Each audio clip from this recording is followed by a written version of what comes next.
Hi, it's Darnell with Wheel of Fun Recipes, and today I'm going to be cooking up some almond bread in the Zojirushi Virtuoso Plus bread maker.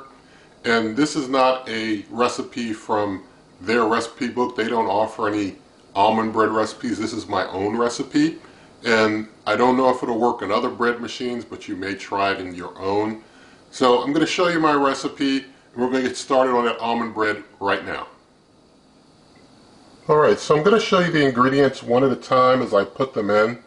If you want to do substitutions or alternatives to what I'm doing, I have no advice or guidance for you in that regard, but I'm just showing you my own recipe. So I'm going to start out with 370 milliliters of water. That's about a cup and a half, so if you just want to measure using your standard measuring cup, use a cup and a half of water. Next, I'm putting in 2 tablespoons of honey. Next, I have 4 large eggs that I'm going to beat. I'm going ahead and pouring my beaten eggs on in. Next, I'm putting in 5 cups of almond flour. I'm using blanched almond flour. I have no idea what your results will be if you used unblanched. Blanch versus blanch is almond flour where the basically the husk has been removed from the nut before they ground it up into flour. And so, if you don't remove that brown, outer skin from the nut before you break it up into flour, then you're going to have some darker brown flour that's going to be more coarse. But I can't speak for that and how you would, how things would turn out, but I'm using the superfine blanched almond flour here. Next, I have a 1/4 cup of whole milk powder, and the milk powder, I'm trying to actually put it on the edges. The milk powder helps things be a little more lighter and fluffier. If you use like skim milk powder, it's not going to be as light and fluffy as if you use whole. And I mean, almond bread is a little heavier than regular like wheat or white bread anyway. So, this just kind of helps give it a little more fluff to it. Next, I've got a cup of vital wheat gluten that I'm putting over on the edges of the bake pan here, because in the middle I'm going to have my well for my yeast and all. So try and keep the center a little free open for that. Next ingredient I'm using is 2 tablespoons of a powdered sweetener. You can use whatever you want. This is a sugar substitute, and the main ingredient, I don't know if you can see, is right here. It's erythritol is basically how it's pronounced. It's a sugar substitute that works out pretty well. So putting in 2 tablespoons on the edges of this. Next ingredient is going to be 2 teaspoons of guar gum.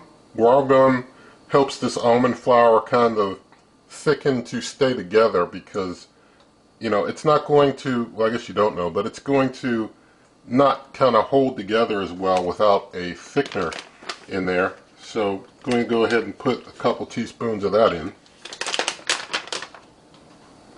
Next, I'm putting in a couple teaspoons of kosher salt.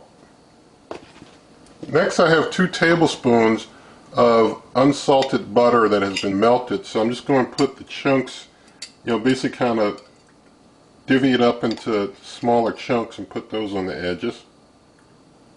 Now I'm just going to take a clean knife to make kind of a little well in the middle for my bread machine yeast to go into.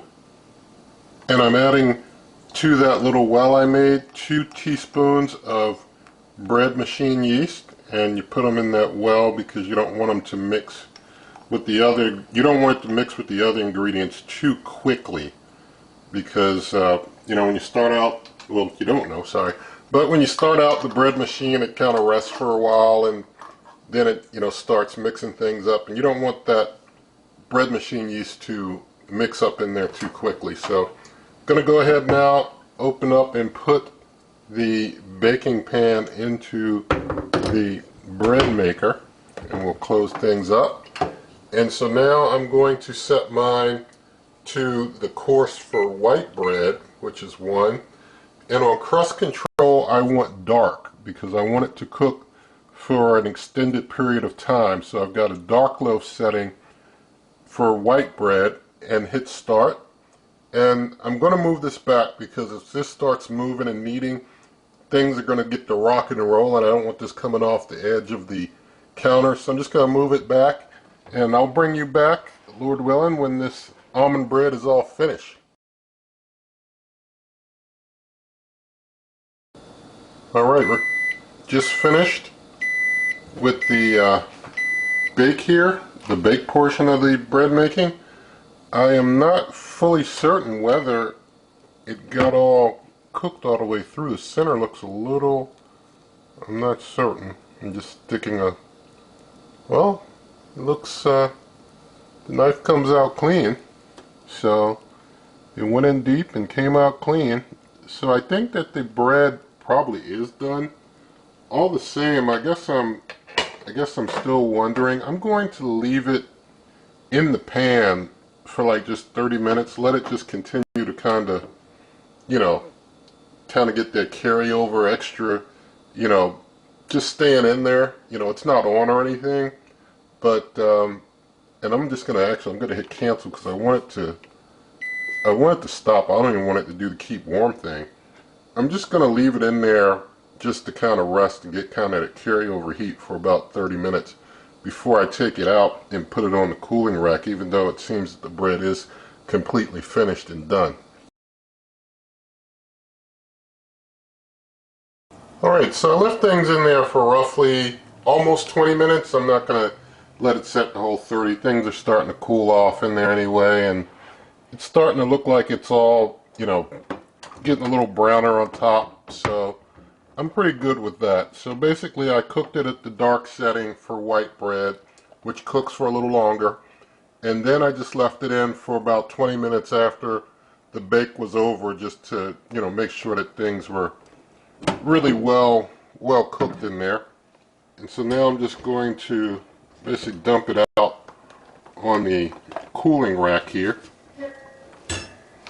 Alright, got it there, and I'm just going to flip it over like so.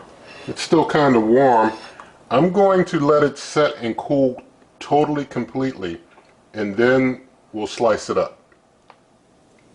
Alright, so the bread is cooled down fully. I'm going to put it into my bread slicer here. It looks like a pretty decent loaf there. So I'm going to get my bread knife. I'm going to go ahead and slice it up.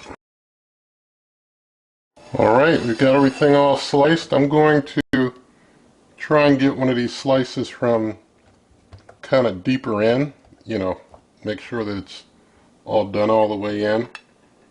And so you see there our finished bread.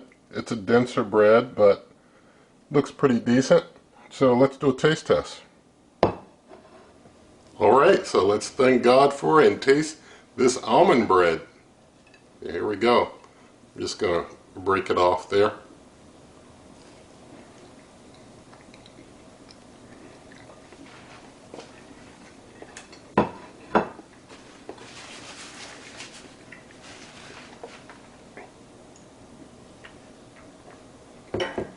Alright, so it turned out pretty good.